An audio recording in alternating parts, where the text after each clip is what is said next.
sebetulnya kondisi psikologis ini bukan suatu yang menetap secara dalam jangka waktu yang cukup lama.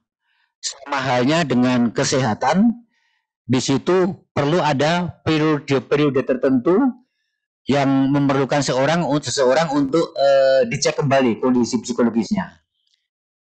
Nah, kondisi psikologis yang tadinya seseorang itu bagus, itu bisa menjadi menurun atau menjadi lebih buruk dari perjalanan waktu. Artinya dia berinteraksi dengan lingkungan, kemudian dari interaksi-interaksi inilah yang akan berpengaruh kepada perilakunya.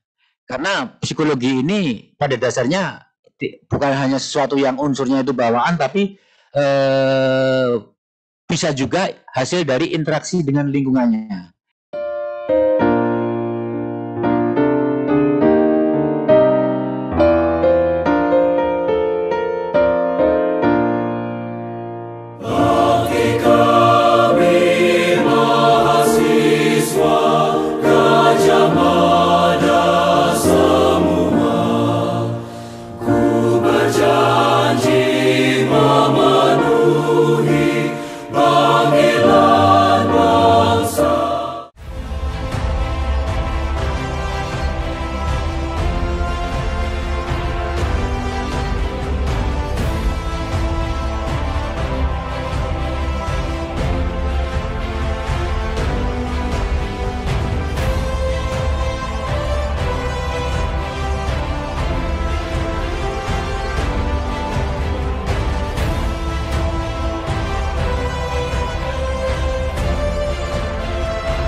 Assalamualaikum warahmatullahi wabarakatuh. Waalaikumsalam warahmatullahi wabarakatuh. Bersama saya Bambang Sadrono di kanal Inspirasi Untuk Bangsa. Mudah-mudahan kanal ini selalu bisa memberi inspirasi, motivasi, dan edukasi. Kami sedang mempersiapkan beberapa video wawancara untuk ikut memberi makna 73 tahun Universitas Gadjah Mada. Untuk rencana wawancara ini akan kami bukukan menyusul buku sebelumnya yang sudah terbit. Saat ini saya sudah bersama dengan salah seorang alumnus Fakultas Psikologi Universitas Gadjah Mada, yaitu Brigjen TNI Dr. Andes R. Tagar Pujasembada, Magister Psikologi. Beliau adalah Kepala Dinas Psikologi TNI Angkatan Darat. Apa kabar, Pak Tagar? Kabar baik, sehat selalu, Pak. Baik. Mungkin Bapak bisa mulai dengan bercerita tentang kenangan dan pengalaman ketika kuliah di Universitas Gadjah Mada, kemudian perjalanan merintis karir di lingkungan TNI Angkatan Darat, dan sampai saat ini menjadi Kepala Dinas Psikologi TNI Angkatan Darat. Silakan, Pak. Terima kasih, Pak. Mungkin saya juga merasa bangga dipanggil untuk bincang-bincang di sini. Sebenarnya ini pun saya juga tampaknya mengundang saya ke sini sesuatu yang saya bukan orang yang hebat, saya bukan orang yang berprestasi, tapi kok kaget kok tiba-tiba kok diundang ke sini untuk memberikan inspirasi. Ini yang kadang-kadang membuat saya galau, membuat saya jadi kurang pede, Pak Bambang.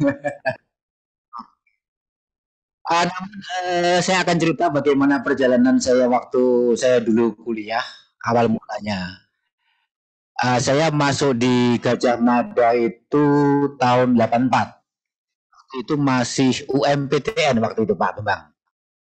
Nah, kemudian sebelum saya kuliah itu, mungkin saya ceritakan bahwa saya itu keluarga besar, Pak. Artinya dari orang tua saya itu, saya bertujuh bersaudara. Kemudian orang tua saya itu pekerjaannya seorang guru. Dan ibu saya ibu rumah tangga. Nah, mungkin bisa dibayangkan kehidupan seorang guru menghidupi 7 orang anaknya, Pak. Kala itu. Yang terngiang di saya waktu itu sempat orang tua saya itu ngomong, saya cuma bisa menyekolahkan kamu itu sampai SMA. Nah, Tapi nggak apa-apa kamu kuliah, tapi ketika nanti tiba-tiba rezeki kita eh, bagaimana terlambat atau apa ya kamu artinya jangan kecewa kalau putus di tengah jalan. Karena saya akan memprioritaskan adik-adikmu yang supaya paling nggak minimal juga SMA lulusnya. Nah, itu yang waktu itu membuat saya berpikir kira-kira gimana. Nah, artinya kemudian setelah saya kemudian daftar UMPTN lulus, diterima di Fakultas Psikologi, kakak saya itu juga waktu itu di UGM juga, di tahun pertama kemudian dia nyari beasiswa. Beasiswa kemudian dia dapat diterima, kemudian sekolah di luar negeri. Dari kemudian saya pun juga berpikiran juga bagaimana saya bisa memotong beban orang tua untuk membiayai kuliah saya. Akhirnya ada tawaran beasiswa masuk militer waktu itu antara polisi, darat, laut, udara, dan angkatan laut. Nah, dari situlah kita direkrut, kita masih semester 7 waktu itu. Kalau nggak salah setara dengan sarjana muda. Kebetulan yang daftarkan waktu itu teman saya juga dari Fakultas Psikologi. Singkat cerita, kita lulus. Nah, kemudian dari kondisi ini paling enggak kita bisa meminimalkan atau mengurangi beban orang tua berkaitan dengan biaya-biaya studi tadi. Nah, akhirnya kemudian demikian selesai pendidikan kita masuk di kuliah kembali, dilantik pendidikan kita di Bumi Moro Surabaya, dilantik Letnan 2, masuk kuliah lagi hingga selesai. Kemudian saya masuk di Dispesiat tahun 92 setelah selesai kuliah psikologi. Setahun di Dispesiat, saya mendapat penugasan di Timur Timur selama 2 tahun lebih sebagai perwira psikologi staf khusus dan rem waktu itu. Kemudian penugasan saya selesai dari Timur Timur, balik lagi ke Dispesiat, Dinas Psikologi Angkatan Darat, kemudian saya mendapat tugas baru, sempat ke Kopassus. Waktu itu pangkat saya kapten sebagai kaitannya dengan operasi psikologi. Kemudian dari Kopassus balik lagi ke Dispesiat, kemudian sempat penugasan di Aceh, dan sempat juga kena tsunami di Aceh.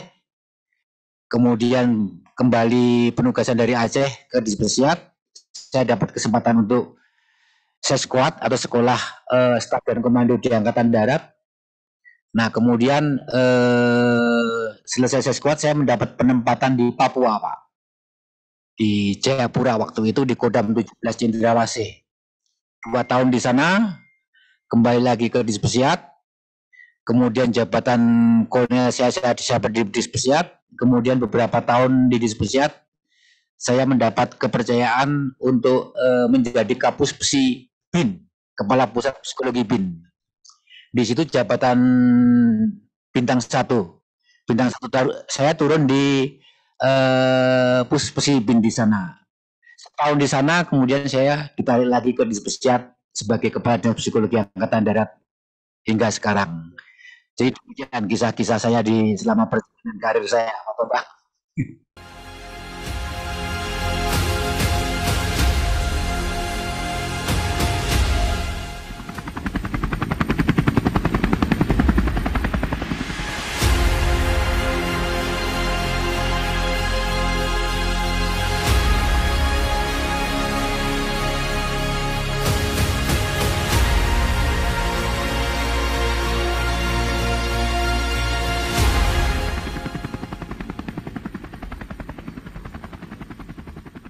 Jadi ini tetap jabatan dengan apa pangkat bintang 1, Pak ya? Bintang 2. Bintang 1. Baik. Nah,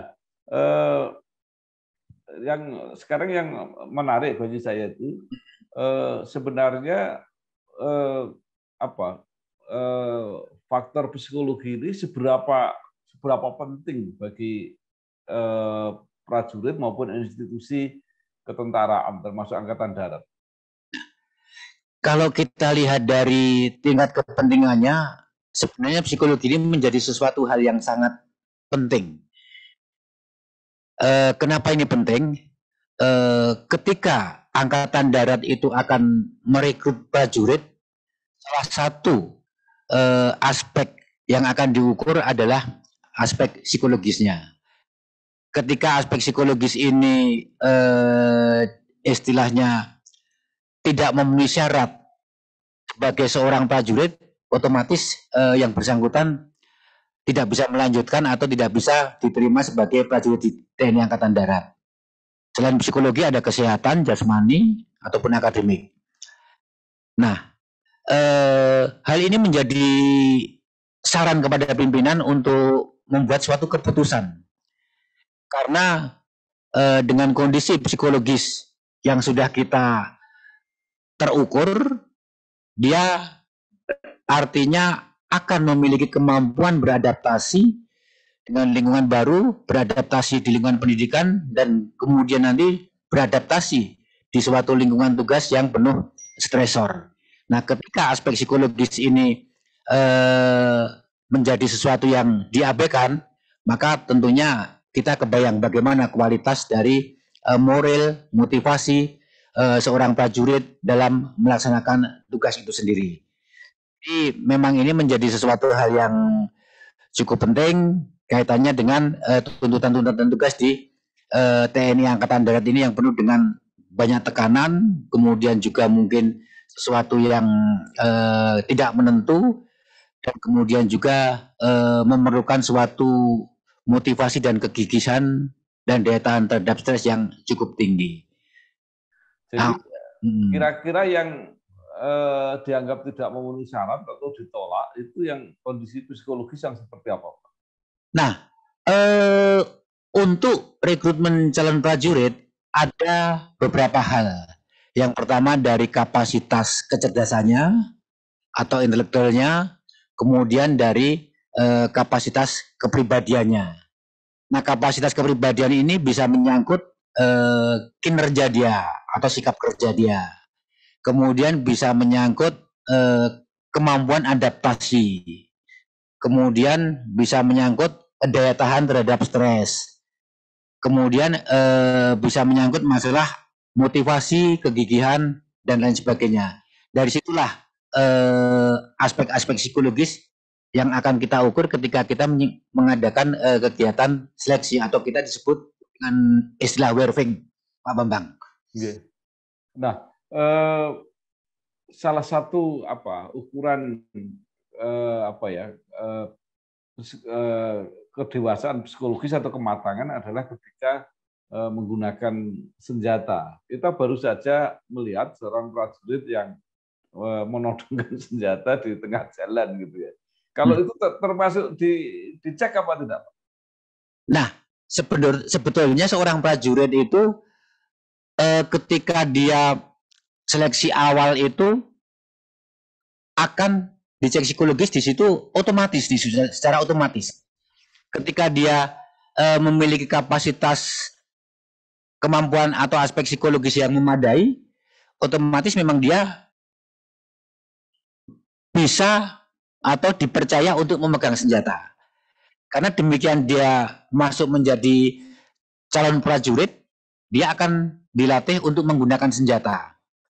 Nah, memang untuk seorang prajurit membawa senjata ini tidak sembarangan. Artinya tidak setiap hari dia membawa senjata pulang ke rumah, dibawa ke rumah, atau dibawa main kemana. Tidak seperti itu, ada aturan-aturannya. Apalagi ketika di batalion juga mungkin senjata ini digudangkan. Nah, tugas-tugas khusus di mana dia yang bisa menggunakan atau membawa senjata dalam kondisi-kondisi tertentu. Misalnya seorang agen intelijen atau mungkin seorang pengawal pejabat penting atau VVIP. Nah, ini yang tentunya dia punya kualifikasi khusus yang bisa dipersyaratkan sebagai seorang yang bisa memegang senjata secara harian seperti itu.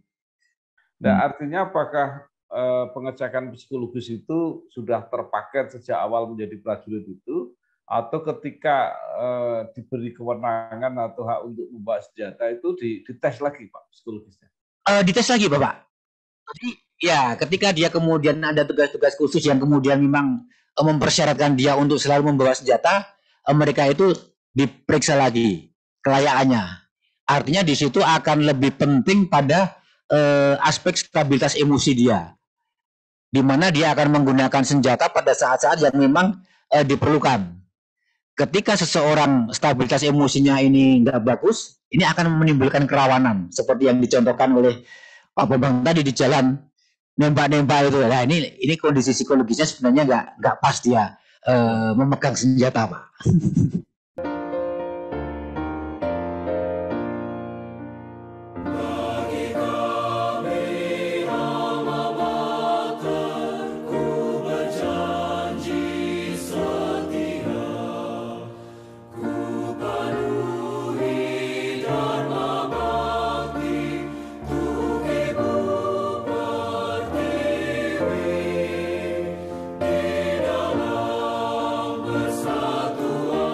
Nah, maksud saya kondisi apa saja yang menyebabkan perubahan tadinya sudah dites memenuhi syarat, tapi tiba-tiba di dalam perkembangan ternyata emosinya tidak stabil dan sebagainya. Itu apa Pak yang bisa menyebabkan seperti itu? Nah, sebetulnya kondisi psikologis ini bukan suatu yang menetap secara dalam jangka waktu yang cukup lama. Sama halnya dengan kesehatan, di situ perlu ada periode-periode tertentu yang memerlukan seseorang untuk dicek kembali kondisi psikologisnya. Nah, kondisi psikologis yang tadinya seseorang itu bagus, itu bisa menjadi menurun atau menjadi lebih buruk dari perjalanan waktu. Artinya dia berinteraksi dengan lingkungan, kemudian dari interaksi-interaksi inilah yang akan berpengaruh kepada perilakunya. Karena psikologi ini pada dasarnya bukan hanya sesuatu yang unsurnya itu bawaan, tapi bisa juga hasil dari interaksi dengan lingkungannya. Nah, misalkan seorang prajurit yang kemudian tadinya pada saat seleksi dia dinyatakan lulus sebagai seorang prajurit, kondisi psikologis ini tidak dipelihara, ini pun juga berpeluang untuk kondisinya bisa menurun. Misalkan dari tantangan tugas, dia memperoleh penugasan-penugasan yang sangat berat. Di situ dia mungkin aspek-aspek selang waktunya untuk penugasan satu ke penugasan berikutnya terlalu singkat, sehingga kondisi ini akan membuat kondisi mental yang bersangkutan menjadi menurun. Apalagi keluarga yang ditinggalkannya pada saat dia bertugas dalam kondisi mungkin yang tidak dia harapkan, ini bisa berpengaruh pada kondisi seseorang. Itu yang mungkin bisa berpotensi untuk dengan penurunan-penurunan tadi, Pak. Ya, nah yang sering menjadi tantangan itu kan prajurit itu sering harus bertugas di tempat yang jauh, terpisah dari keluarga. Kadang-kadang waktunya juga tidak menentu. Nah, itu persiapan psikologisnya seperti apa? Nah, ini pertanyaan yang menarik. Ini biasanya ini terjadi di batalion, Pak Bambang. Nah, sebenarnya berkaitan dengan masalah meninggalkan keluarga ini sudah diantisipasi dari awal. Jadi ketika seorang prajurit mau menikah ini prosedurnya berbeda dengan prosedur orang sipil mau menikah, Pak Bambang. Di mana calonnya ini juga ada suatu screening khusus. Ya, artinya dia perlu dihadapkan kepada pimpinannya, kemudian dia perlu diberikan pemahaman-pemahaman berkaitan dengan tugas-tugas sebagai seorang anggota militer. Kemudian dari situ dia diberikan bayangan-bayangan atau gambaran tentang bagaimana tugas-tugas seorang prajurit ketika harus meninggalkan keluarganya. Jadi minimal seorang calon istri prajurit ini sudah punya mindset kira-kira seperti apa tugas suaminya ke depan.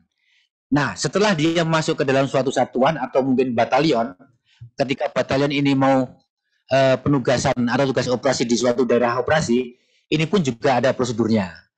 Artinya, tidak semua satuan ini langsung berangkat ke daerah operasi, pasti ada korum. Nah, korum ini ada komandan korumnya, Pak. Korum ini istilahnya keluarga atau unsur tinggal dalam suatu batalion yang ada di home base. Nah, dia memberikan jaminan kepada para prajurit yang akan tugas operasi bahwa keluarganya akan baik-baik di home base. Ada komandan forumnya di situ yang selalu akan memonitor kebutuhan-kebutuhan, keperluan-keperluan hal yang berkaitan dengan masalah keluarga. Nah, selain itu, mereka yang akan bertugas operasi ini juga diberikan pembekalan-pembekalan psikologi berkaitan dengan penugasan dia di daerah operasi. Ini intervensi psikologis yang dilakukan ketika seorang mau berangkat operasi dan meninggalkan keluarganya. Sehingga kemungkinan-kemungkinan yang akan terjadi berkaitan dengan pisah keluarga ini bisa diminimalkan. Demikian Pak Bambang. Baik. Lalu secara teori Pak, maksimal berapa lama seorang prajurit itu boleh bertugas di medan tempur atau mungkin pengabdian yang lain selain tempur? Sebenarnya waktu ideal untuk penugasan itu antara 6 sampai 1 tahun, Pak. Itu waktu ideal. 6 sampai 1 tahun. Di mana waktu kalau terlalu pendek dari 6 bulan dia baru proses adaptasi sudah ditarik. Akhirnya kinerja dia nggak akan diperoleh pada saat penugasan. Tetapi ketika terlalu panjang atau lewat dari 1 tahun ke belakang, itu akan menimbulkan kejenuhan-kejenuhan tertentu yang akhirnya dari aspek motivasi menjadi mengalami penurunan, dan inilah yang akan mungkin akan berdampak negatif pada aspek penugasan. Disinilah masalah moral, masalah motivasi yang menjadi bahan pertimbangan kenapa antara 6 sampai 1 tahun tadi. Nah, ketika terpaksa harus lebih dari waktu tersebut, tentunya diperlukan suatu intervensi psikologis, di mana kita perlu monitor dia keadaannya di daerah operasi seperti apa, apakah dia masih punya ketahanan yang cukup bagus, apakah dia masih punya motivasi yang cukup bagus. Nah, ketika hal ini ternyata dia ada di bawah standar, dia harus pull out dulu ke belakang, kemudian harus digantikan dengan rekannya.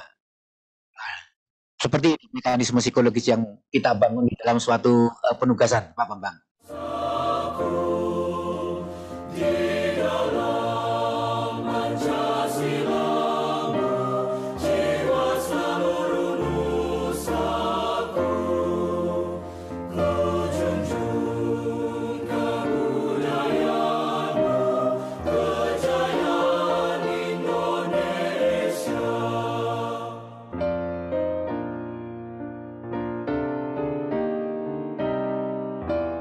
Iya, kalau dulu ya Pak, saya nggak tahu sekarang. Itu kan ada intervensi-intervensi yang apa dinas apa ya yang namanya kesejahteraan atau apa yang memberikan hiburan-hiburan di tempat tugas. Nah, Sampai betul. sekarang masih ada Pak? Sekarang masih ada Pak. Fungsi itu ada di Ditjenat, Direktorat Jenderal Angkatan Darat. Nah, di situ ada salah satu tugas dari Ditjenat itu yang memelihara kesejahteraan moral prajurit. Nah, sampai sekarang masih ada itu, Pak Bambang. Ya. Tapi kelihatannya tidak sepopuler dulu, Pak ya. Dulu kan ada artis-artis yang khusus bekerja untuk tentara lah, untuk TNI pada waktu itu, yang sewaktu-waktu dikirim untuk berkeliling ke daerah-daerah. Sekarang masih ada nggak, Pak? Masih ada itu, Pak. Bahkan itu sebenarnya berkembang cukup bagus. Mungkin Bapak kalau browsing itu ada orkestranya Angkatan Darat. Nah, itu kualitasnya bagus dan ini memang untuk hiburan-hiburan prajurit. Nah, sebenarnya konsepnya ini ketika prajurit ada di daerah operasi, kemudian dia ada suatu waktu tertentu yang dia harus pull out, istilahnya pull out itu dia turun ke home base sebentar, kemudian dia digantikan oleh personil yang penggantinya, dia sebelum masuk lagi ke kolam tadi ada hiburan-hiburan di situ. Nah, disitulah peran dari fungsi tadi untuk memberikan mereka refreshing, mereka melepaskan penat sejenak, kemudian mereka mencoba untuk mengekspresikan diri berkaitan dengan masalah hal-hal yang berkaitan dengan hiburan tadi. Kalau sekarang mungkin sudah banyak medianya sehingga hal-hal seperti itu yang nampak di satuan-satuan yang tugas operasi, tapi itu masih ada fungsi itu. Ya, ya baik. Sekarang bisa digantikan dengan media sosial, Pak ya. Yes, dari melihat handphone atau kita membuat layar lebar atau mungkin di situ kita mengkoneksikan antara prajurit yang lagi bertugas dengan keluarganya membuat suatu rekaman tertentu, membangun motivasi atau memberikan semangat kepada prajurit yang ada di daerah operasi. Karena kan kadang-kala di daerah tugas misalkan kita masuk hutan, sinyal ataupun dari provider itu susah sekali, sehingga akhirnya bisa difasilitasi ketika dia turun ke home base dan kemudian di situ dia mengadakan kegiatan yang larinya kepada untuk membangun moral tadi. Nah, Pak Tagar, ini pertanyaan, itu kan kalau tugas-tugas yang terprogram ya, terencana. Tapi kalau sudah perang yang berlarut-larut waktunya gitu, kan tidak bisa Pak direncanakan misalnya. Kalau itu apa persiapan psikologisnya? Untuk tugas-tugas yang berlarut-larut, Pak? Ya. Jadi kalau perang nah sebenarnya itu kan, ya. Kalau sebenarnya kalau kita penugasan kayak ke Timur waktu dulu atau sekarang ke Papua atau mungkin ke Poso waktu itu biasanya pasti akan ada batas waktunya, Pak. Ada batas waktunya dan itu pun nanti pasti akan ada rotasi satuan yang menggantikannya. Dia nggak mungkin selama 2 tahun lebih berturut-turut ada di dalam satu tempat penugasan tadi. Nah, tapi kalau kaitannya dengan Pak Bambang tadi sampaikan perang-perang yang berlarut, memang itu konsep pertahanan kita, Pak. Di mana ketika kita diserang oleh negara lain, ketika kemudian kekuatan kita istilahnya dalam tanda kutip berada di bawah kekuatan negara tadi, otomatis konsep perang berlarut ini yang akan digunakan. Artinya sama dengan konsep gerilya tadi, Pak Bambang. Ketika kita kekuatannya tidak berimbang.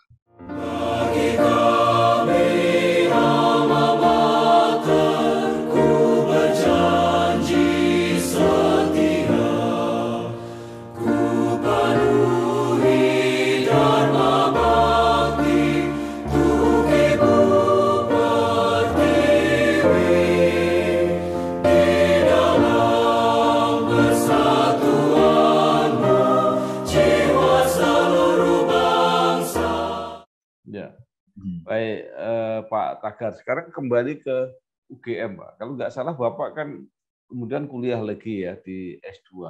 Artinya bekal-bekal itu apa sangat relevan untuk tugas-tugas yang dilakukan sekarang? Kalau kita kaitkan dengan bekal ilmu kita S1 di Gajah Mada pada waktu itu, kita kan waktu itu masih program lama.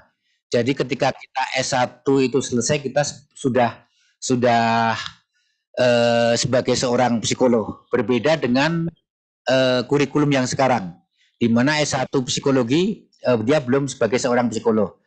Kalau ada saat saya kuliah di Gajah Mada, kemudian saya masuk ke dalam institusi atau tugas nyata, memang secara hal-hal tertentu ada perlu kaitannya dengan ilmu-ilmu terapan. Tapi secara umum sebenarnya apa yang sudah kita peroleh di Gajah Mada waktu itu banyak hal yang sudah bisa langsung kita terapkan ke dalam dunia kerja.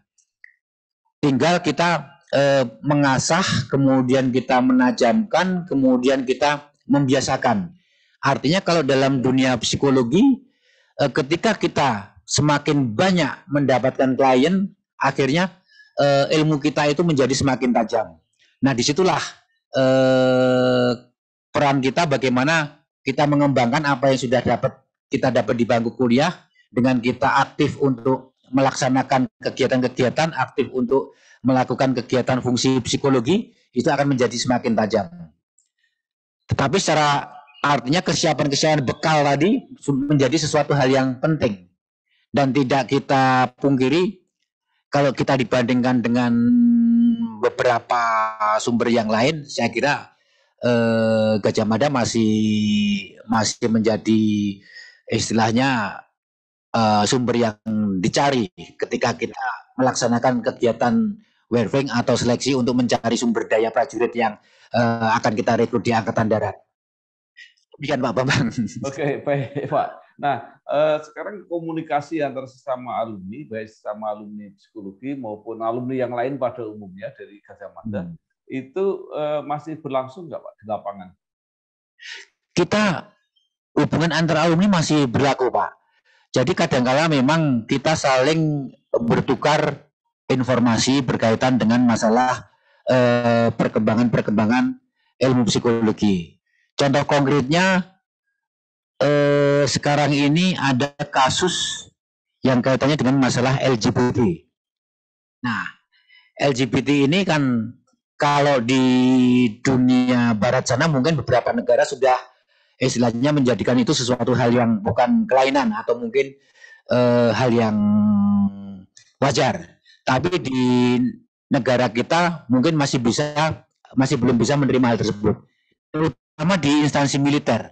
Instansi militer ini pun kita mencoba untuk menghindari kita merekrut seseorang yang ternyata dia LGBT.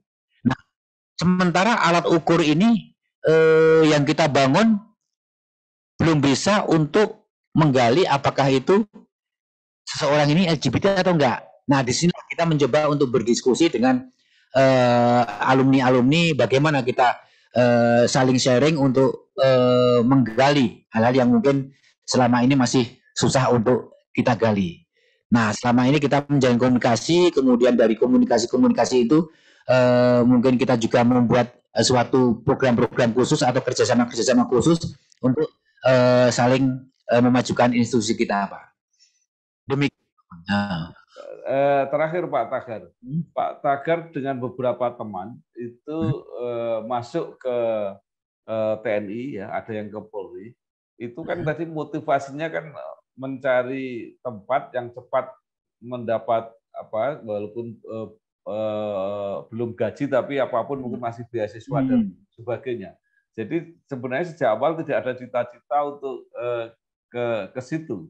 Nah, mungkin setelah sekarang berada di situ cukup lama gitu, apa yang bisa diberitahukan kepada generasi berikutnya supaya termotivasi juga untuk berada di tempat-tempat yang mungkin dibutuhkan. Ya. Terima kasih Pak Bambang. Nah, sebenarnya kan seseorang masuk ke dalam suatu institusi tertentu itu kan mungkin latar belakangnya berbeda-beda, tujuannya berbeda-beda. Tapi sebenarnya ada suatu nilai dasar tertentu yang memang membawa seseorang punya minat ke situ. Nah, seandainya saya nggak punya minat untuk menjadi seorang anggota militer, mungkin beasiswa yang saya pilih bukan militer, Pak. Mungkin akan ada di tempat lain, apakah itu ada Pertamina, apakah itu ada LIPI atau apa dan sebagainya. Tapi karena saya nampaknya kalau fungsi psikologi di dunia militer ini ada sesuatu hal yang sangat menarik di situ, ada hal khusus yang bisa kita kembangkan di situ.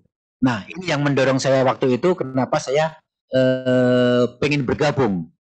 Nah, demikian saya masuk ke dalam lingkungan militer, memang di situ ada kenyamanan-kenyamanan tertentu yang mungkin tidak saya peroleh saat kita ada di dunia sipil. Nah, berkaitan dengan bagaimana saya meniti karir dari level terendah di sini kemudian sampai sekarang, kalau mungkin perlu Pak Bambang ketahui, kalau di Dinas Psikologi Angkatan Darat ini Kepala Dinas Psikologi Angkatan Darat ini sebagai puncak karir dari profesi psikologi, Pak. Karena di sini di Angkatan Darat ini punya karirnya profesi psikologi ini di situ. Nah, ini merupakan suatu kebanggaan saya tersendiri. Saya bisa sampai di situ, itu pun juga mungkin saya pikir tidak serta-merta bisa terjadi begitu saja. Nah, dari pengalaman yang saya dapat, kita hidup di dunia militer, itu ketika kita bekerja atau kita diberikan tugas oleh pimpinan di suatu tempat ataupun di mana saja, kita anggap itu sebagai suatu investasi. Artinya kenapa investasi? Kita harus memunculkan kinerja yang sebaik mungkin di situ. Karena kita nggak tahu apa yang akan terjadi di kemudian hari kelak. Misalkan di lingkungan kerja kita pada saat itu, kita nggak tahu kalau rekan kita itu atau atasan kita itu mungkin nanti jadi pimpinan angkatan darat ke depan. Nah, disitulah ketika kita pada waktu contoh konkret, misalkan saya ditugaskan di Papua. Wah, saya di Papua jauh dengan keluarga. Itu bukan harapan saya. Kemudian di sana saya istilahnya nggak ada hal tertentu yang menarik bagi saya. Ketika situasi ini kita ikutin, itu akan menjadi kinerja kita nggak akan optimal di sana. Dan itu menjadi penilaian rekan kita, pimpinan kita, anggota kita. Nah, ketika penilaian ini negatif, ini pun akan terbawa sampai kapanpun.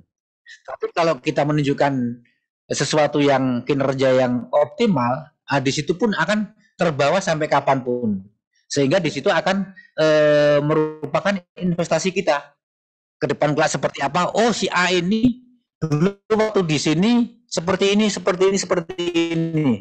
Nah, inilah yang menjadi maksud saya menjadi suatu investasi. Nah, artinya di sini bagaimana kita menganggap suatu tantangan tugas ini sebagai suatu investasi sehingga ini yang akan membawa kita ke dalam kesuksesan yang berikutnya. Karena apapun yang terjadi, kalau di militer itu ketika kita harus melaksanakan, kita seenaknya sangat rugi, Pak.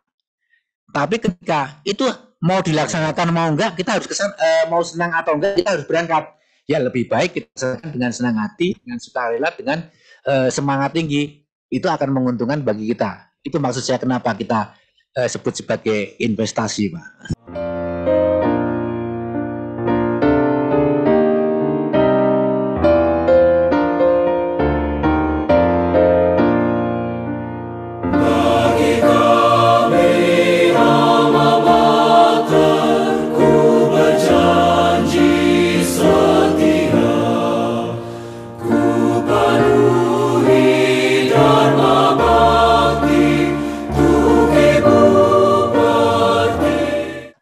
Pak Tagar, terakhir ini. Nah, Bapak tadi mengatakan bahwa perwira psikologi itu paling tinggi bintang 1 ya, Brigjen di kepala dinas itu ya.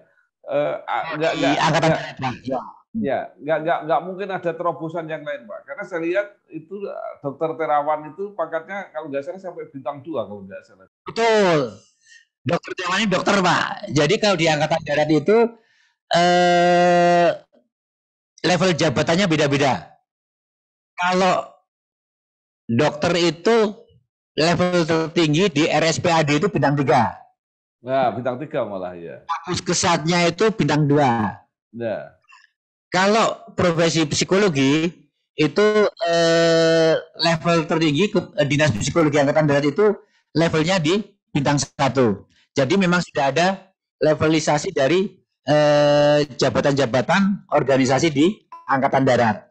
Sehingga ketika kecuali ada pemekaran, dinas psikologi ini dibesarkan seperti rumah sakit angkatan darat, itu baru bisa. Tapi selama organisasi psikologi masih seperti ini, ya levelnya mentok di bintang 1. Maksud saya, apakah nggak mungkin Bapak ditugaskan di tempat lain yang posnya bintang 2, tapi tidak di dinas psikologi? Kayaknya peluang-peluang itu ada, cuman itu akan lepas dari fungsi psikologi. Nah, ketika akan lepas dari fungsi psikologi, nah ini yang mungkin menjadi kendala besar bagi kita. Karena ketika misalkan saya dari disiplin psikologi, kemudian itu di level jabatan yang lain itu pun juga sudah istilahnya ada karir, peta karir yang sudah dibuat oleh Angkatan Darat, dan itu peluangnya sangat kecil, Pak. Misalnya jadi asisten personalia gitu kan bisa. Nah, sebenarnya itu memungkinkan, cuman ketika saya dijadikan asisten personalia, mungkin perlu wawasan lain yang lebih kompleks, Pak. Beda dengan ketika kita menangani masalah psikologi saja. Nah, kalau masalah personalia, memang itu ada peta karir yang sudah disiapkan oleh Mabesat tersendiri. Jadi memang kebutuhan ilmu kita yang harus dikembangkan lagi. Pak, ini cuma bertanya-tanya aja supaya orang punya motivasi untuk maju terus. Gitu ya. Betul, artinya di Angkatan Darat ini sudah ada tracknya masing-masing, peta karirnya masing-masing. Jadi nggak mungkin dari misalkan ada lulusan dia karena disiplin ilmunya otomatis dia akan ditopat, Pak, Direktorat Angkatan Topografi dan Angkatan Darat itu. Nah, di ditopat inilah karir tingginya juga bintang 1, Pak. Nah, ketika sudah mentok di situ,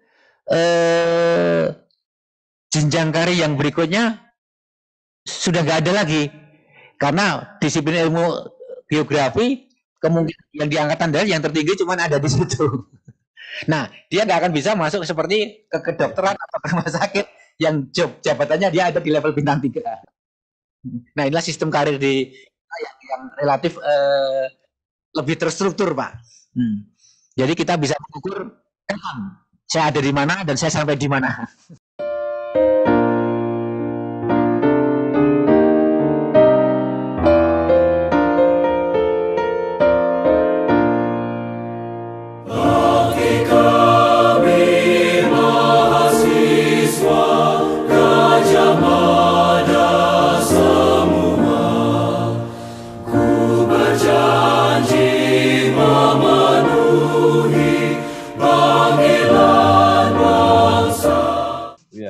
Terima kasih sekali Bapak Brigjen TNI Dr. Andes R. Tagar Puja Sambada, Magister Psikologi, Kepala Dinas Psikologi TNI Angkatan Darat, yang sudah berbagi mengenai pengalamannya baik ketika kuliah maupun ketika berkarir sampai ke puncak karirnya.